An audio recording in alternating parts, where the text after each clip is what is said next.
My chicken pie recipe was one of the first videos on this channel to reach 1 million views, and just recently we've hit an even bigger milestone, 1 million subscribers. It's still so surreal to see that we're now 1 million strong, and I get to celebrate it with you by bringing back this recipe. I'll also be unboxing the YouTube Gold Play button, so if you want to see that, stay tuned. Let's make my famous chicken pie recipe. I always start by cutting the butter, and I'm using unsalted butter for this recipe, but you can use salted butter if you prefer. Cut the butter into chunks, then set aside. Next, to a large bowl, add the flour. I'm using all-purpose flour.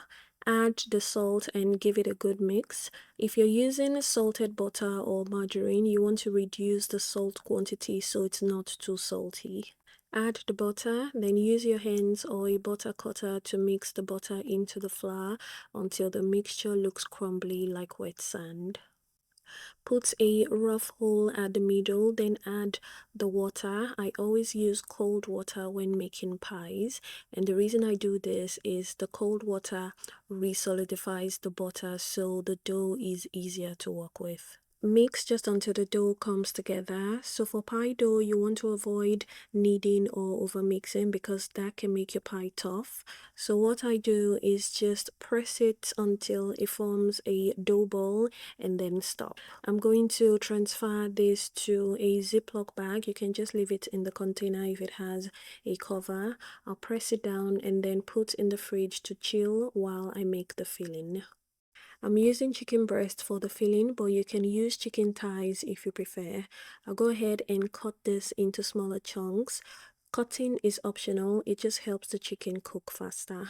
Transfer the chicken to a pot and then season lightly with chopped onion, salt, garlic powder, and chicken seasoning cube. Add a little water, then cover and allow to cook.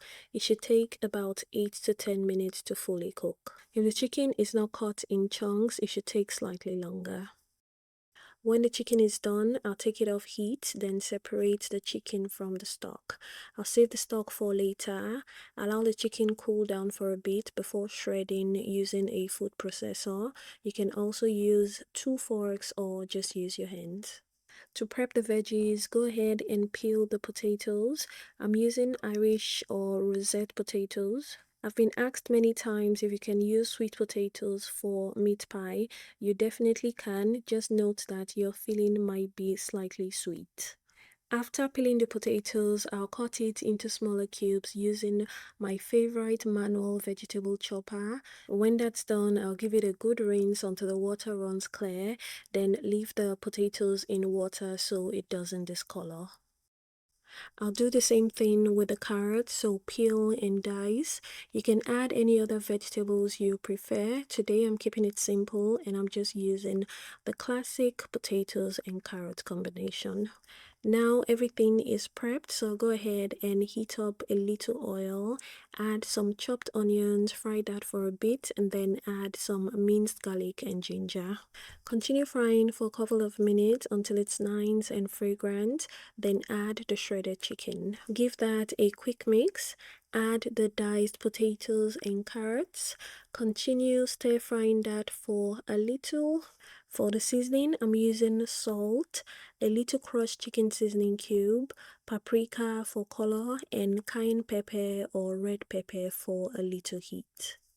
I'll give it a quick mix after adding the seasoning, then go in with the chicken stock from earlier and water.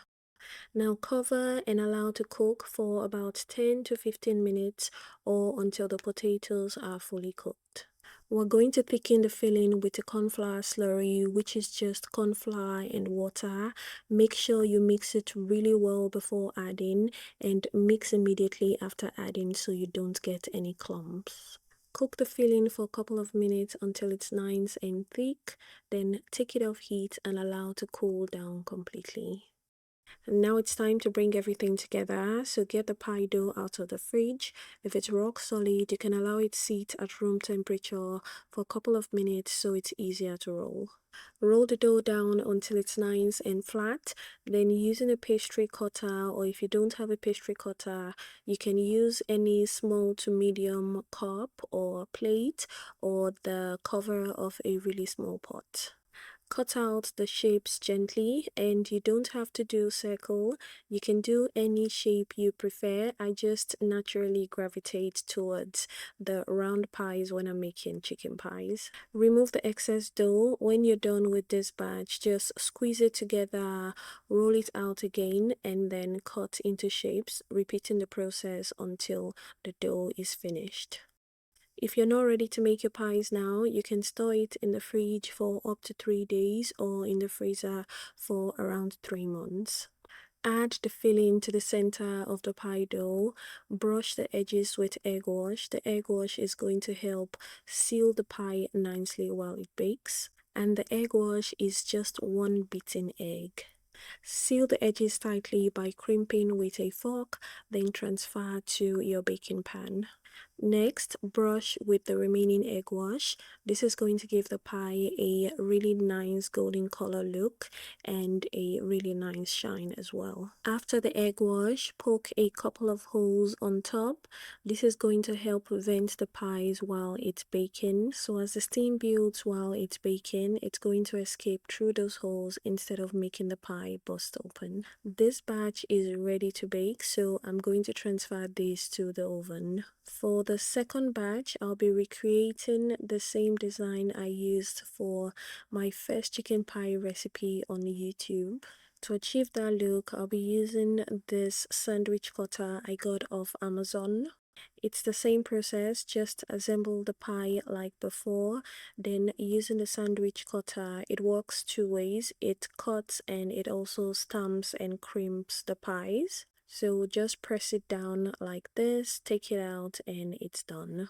And if you want to get this sandwich cutter, I'll put a link for you in the description box so you can check that out. Same process as the first batch, brush with egg wash, poke holes on top, bake in the preheated oven for about 30 minutes at 350 degrees Fahrenheit or 175 degrees Celsius. When it's nice and golden brown like this, you know it's ready.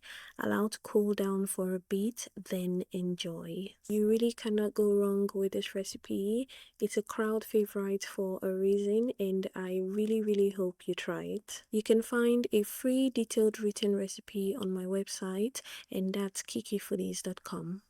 Now, let's go ahead and unbox our 1 million subscriber play button. It's honestly so crazy that over 1 million of you are part of this channel, and I just wanted to say that I'm super grateful for every single subscriber. And I just wanted to say that I'm forever grateful for all your love, support, likes, comments, shares, and so on. All this and more has made this moment possible. Now we've got not just 1 but 2 YouTube play buttons. The first one for reaching 100k subscribers, and this beautiful gold one for 1 million subscribers. Soon we'll be getting the platinum one for 10 million subscribers. Can you imagine? And I know it's very doable. It's only a matter of time. I'm going to say a huge thank you again for everyone on here, and to all of the friends of the channel. Thank you so much for your continuous support.